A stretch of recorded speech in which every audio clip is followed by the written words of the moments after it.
Tremeu, tremeu, tremeu. Sol mudou de cor, mudou de cor, de cor, de cor.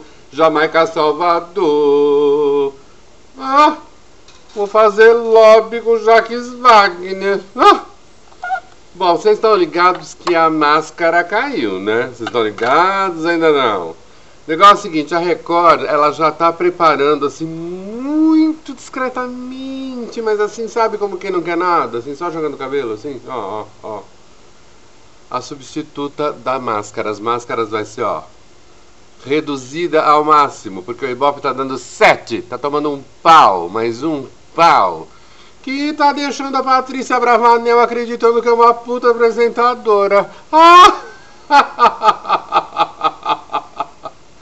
Ninguém merece, fala sério. A situação é essa na Record.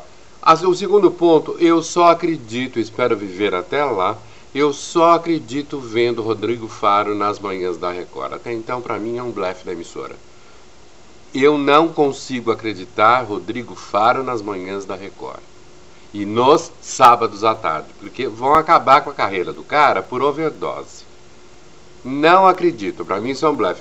Eu já falei. É Hebe Camargo e Claudete Troiano de manhã. Vai ser briga de titãs. Imagina. E Hebe nada de vestido brilhante. Nada. Sabe? Põe uma calça jeans, arregaça a manga.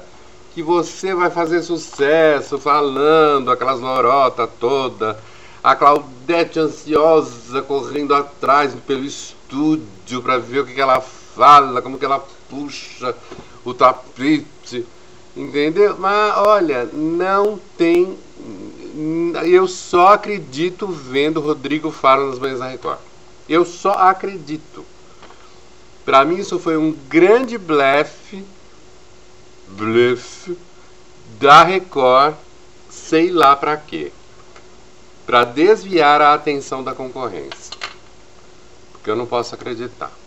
Tom Cavalcante tá pulando de galho em galho, né? Começou a plantar aqui pra Globo, depois conversou muito com o Silvio Santos, agora já estão falando de Band também.